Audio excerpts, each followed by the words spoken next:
Bismillahirrahmanirrahim. Perkenalkan, nama saya Fikram. Saya akan menjelaskan sedikit tentang konsep perkembangan perekonomian di Indonesia.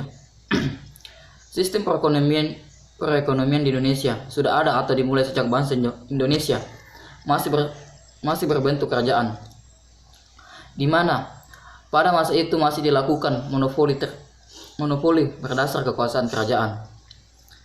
Namun sejalan mulainya penjajahan oleh bangsa Barat, maka sistem di Indonesia sedikit banyak mulai terpengaruh. Perbankan sistem ini dimulai dari zaman penjajahan Belanda, di mana sistem imperialisme diterapkan sampai pada akhir masa penjajahan Jepang, di mana sistem perekonomian masih digerakkan oleh bangsa penjajah.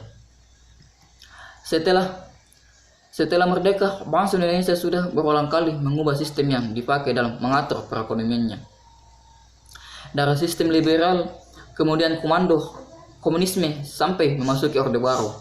Pada Orde Baru ini terdapat perubahan yang signifikan kemajuan yang dialami oleh bangsa Indonesia dari segi kemakmuran rakyatnya, di mana pada masa ini menggunakan program Revelita. Namun ketika tahun 1999 terjadi reformasi, baik dari sistem politik maupun ekonomi, pada akhirnya bangsa Indonesia sampai dengan sekarang ini menggunakan sistem perekonomian Pancasila atau kerakyatan, di mana tujuan dari perekonomian ini adalah tercapainya keadilan sosial bagi seluruh rakyat Indonesia. Selanjutnya, sistem perekonomian Indonesia.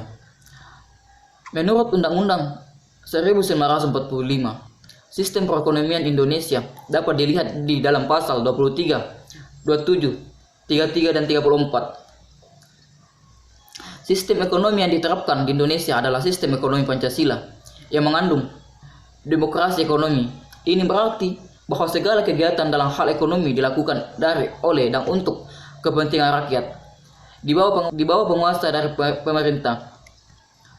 Meskipun setiap ekonomi punya ciri-ciri yang berbeda satu sama lain, namun ciri-ciri yang tertuang dalam Undang-Undang Dasar 1945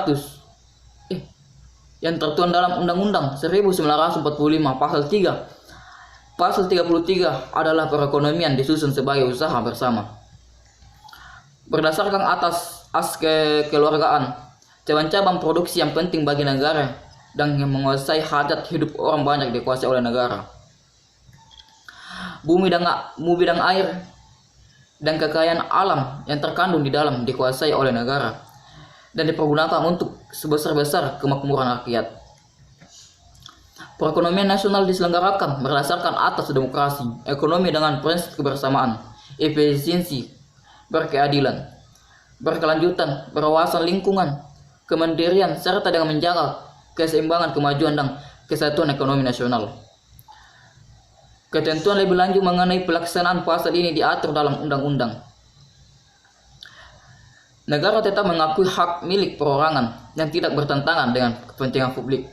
Masyarakat adalah bagian yang penting dalam sistem ekonomi dengan kegiatan produksi yang dilakukan dipimpin dan diawasi oleh masyarakat. Sekian dari saya yang mampu saya sampaikan. Assalamualaikum warahmatullahi wabarakatuh.